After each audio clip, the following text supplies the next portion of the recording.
చెన్నైలో చిక్కుకున్న వరద బాధితుల సహాయార్థం బేగంపేట ఎయిర్పోర్ట్ నుంచి ప్రత్యేక ఎయిర్ క్రాఫ్ట్ విమానం బయలుదేరింది. పదార్థ దళానికి చెందిన సిబ్బంది C-17 విమానంలో చెన్నైకి బయలుదేరారు. 4 బెటాలియన్ సైన్యం రెస్క్యూ ఆపరేషన్లో పాల్గొంటుందన్న బ్రిగేడియర్ అంజనీతో మా ప్రతినిధి రాధాకృష్ణ ఫేస్ టు ఫేస్. చెన్నైలో చిక్కుకున్న వరద బాధితుల సహాయం కోసం కొద్దిసేపటి క్రితమే బేగంపేట నుండి ప్రత్యేక ఎయిర్ క్రాఫ్ట్ బయలుదేరబోతుంది. C-17 ఎయిర్ క్రాఫ్ట్ లో మొత్తం పదాతి దళంకు చెందిన సిబ్బంది ఇక్కడ నుండి బయలుదేరి వెళ్ళనున్నారు. దీనికి బ్రిగేడియర్ అంజనీ ప్రస్తుతం అధికారిగా ఉన్నారు. ఎంతమంది ఇక్కడ నుండి రెస్క్యూ టీం వెళ్తుంది, వాళ్ళ ఆపరేషన్ ఏ విధంగా కొనసాగుతుంది ఒకసారి నేను అడిగి తెలుసుకున్నాం. సార్, कैसे चल रहा है रेस्क्यू टीम? अब यहाँ से कितने जने जा रहे हैं? आप कैसे वहाँ पर जाने के बाद कैसे रेस्क्यू करते हैं, वो पूरा उसके बारे में कुछ बात कर सकते हैं? आपने अभी देखा अपने सामने कि हमारे जो कॉलम्स C-17 यहाँ लैंड हो गया है फोर्स का.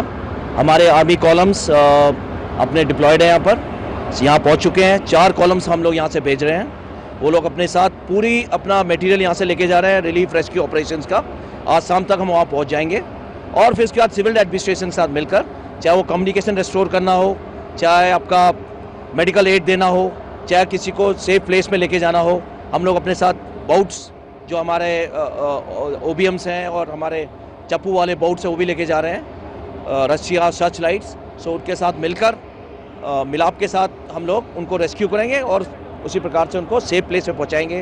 कुछ खाना मटेरियल जो भी है वो भी हम एडुकेटली कवर कर लेके जा रहे हैं, उसके बाद हम पहुँचाएंगे. तो ये हमारा एक इंडियन आर्मी का सदर्न कमांड जो कि पुणे में है, वहाँ से उनका और हमारा दक्षिण भारत एरिया जो कि चेन्नई में है, और हम लोग यहाँ पर जो सब एरिया इन हैदराबाद सिकंदराबाद, इस चीज़ के लिए हमें मनोनीत किया गया है, जिसको हम आज आपके सामने करने जा रहे हैं. यहाँ से सीधा कहाँ जा रहे हैं आप? डायरेक्ट चेन्नई, नहीं तो अराकुरम? कहाँ पर जा रहे हैं यहाँ से? हम यहाँ से डायरेक्ट चेन्नई में अराकुरम एक नेवल बेस है, वहाँ पर हमारा ये जहाज़ उतरेगा. बिकॉज सब जगह एरिया जो है आपने देखा टीवी में, सब तरह से पूरा से पानी से भरा हुआ है, तो वहाँ पर हमें सेफ प्लेस में उतारा जाएगा. उसके बाद सिविल एडमिनिस्ट्रेशन का लेकर, आपने देखा होगा हम अपनी गाड़ियाँ भी यहाँ से लेके जा रहे हैं, सो दैट हम जल्द से जल्द अपने इस रिलीफ रेस्क्यू ऑपरेशन में काम कर सकें. Thank you. మొత్తం మనం చూస్తున్నాం ఇప్పుడు C-17కి సంబంధించిన ఎయిర్ క్రాఫ్ట్ ఇదే ఇలాంటి ఎయిర్ క్రాఫ్ట్లు మొత్తం 2 ఎయిర్ క్రాఫ్ట్లు నిన్నటి నుండి కూడా పనిచేస్తున్నాయి. ఇప్పటికే NDRFకు సంబంధించిన 300 మందికి పైగా సిబ్బందిని ఈ C-17 ఎయిర్ క్రాఫ్ట్ తీసుకొని వెళ్ళింది.